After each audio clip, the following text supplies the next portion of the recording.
Marvel took the hero out of superhero. Okay. This is why Marvel's so bad right now. This is from Abby Emmons, YouTube channel, getting some great commentary here. Let's listen to this. It's about it's a minute or so. This is why Marvel's so bad right now. And this is where she talks about Marvel took the hero out of superhero. Recent years, Marvel has not made movies like this. Instead of giving us characters with human desires, fears, and misbeliefs, we've been bombarded by stories with heartless, soulless protagonists who care more about flexing their physical strength and looking badass than actually developing as a person. Protagonists who could almost pass for antagonists. To put it bluntly, Marvel has taken the hero out of superheroes. Their movies are no longer centered around moral integrity and underscoring themes like love, sacrifice, redemption, forgiveness, and compassion.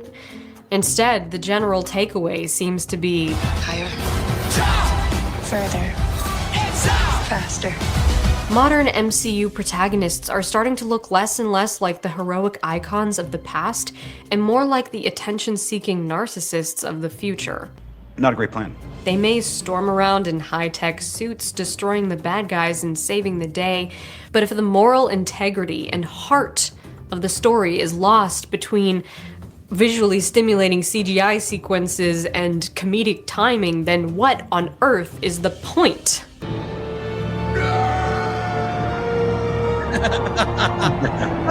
Now, I'm not saying that Marvel Phase 1 movies are without fault, nor am I saying that Marvel is now incapable of creating character-driven and meaningful movies. In fact, films like Shang-Chi and the Legend of the Ten Rings are a pleasant reminder that Marvel still has what it takes to make us care about a character's internal conflict. I told you it's a good and movie. understand. What'd you say? I told you Shang-Chi is a good movie. She liked it.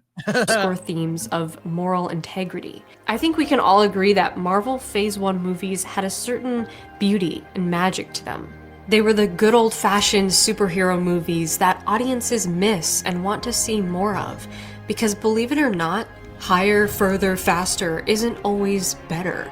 Sometimes less is more. Stories with flawed characters who face human struggles and ultimately change for the better will always be timeless. This is the soul that Marvel has lost over the years through cinematic one-upmanship to constantly outdo themselves with convoluted intersecting plots, sensory overload CGI, and morally bankrupt themes of narcissism disguised as self-empowerment. It is my sincere hope that Marvel will take a lesson from the stories that made them great and get back to basics.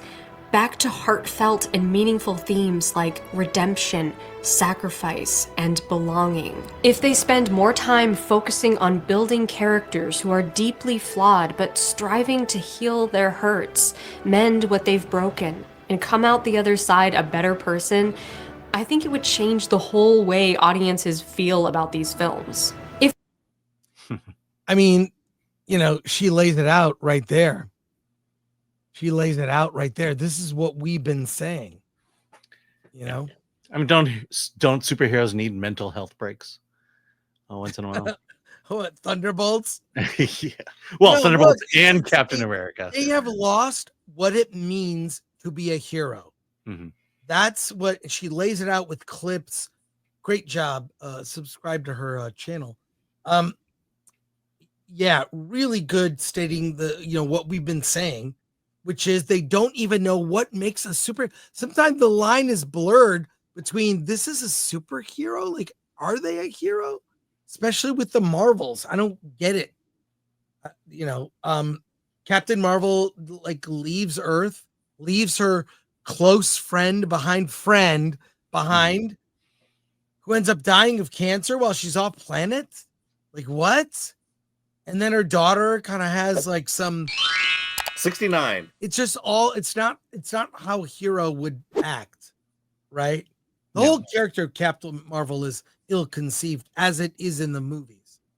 So I don't know about the comics, never read them. So Alan, your thoughts, and we'll go to comments. Yeah, I mean, she's right. I mean, we've been talking about it. I always say, the greatest movies are the ones you connect with personally. When the hero's journey, when that journey is a journey that you want to go on or need to go on, and then you see someone else do it, walk that journey and overcome it. That to me and to others is what makes that character inspiring. Uh, you know, the how do I put this? The interesting thing about superheroes is they're powerful, but they always have a fatal flaw. And Right. weirdly enough, that villain knows what that fatal flaw is and exploits that. Yes. And that hero then has to overcome that flaw in order to win in the end. I mean, those are the simple ideas, simple formulas for stories that we connect with as human beings. We've been talking about this for the last few weeks, this idea of adversity, that you can't go through life not experiencing adversity. Otherwise you grow, you get atrophy in life, where you no longer become a stronger person, where you're just always sitting back on the sidelines. Where I think the story people want to hear today is how can I make this, not only this world a better place, but my life, my family's lives, a better life. And what are the things that are preventing us from making that happen? And that's why we go to movies, because we're seeing people who are going through the same struggles we do.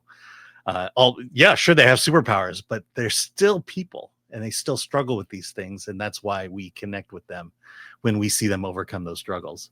And to her point, yes, Marvel has lost that. I think, it's weirdly enough, I think the ones that connected were was Guardians of the Galaxy 3 and was probably Spider-Man. The other ones are just, heroes are people we aspire to be, but it seemed like those stories are what Marvel wants us to aspire to be. And there's a big difference there when we're being told and lectured what kind of people we need to be versus us discovering the kind of person we want to be.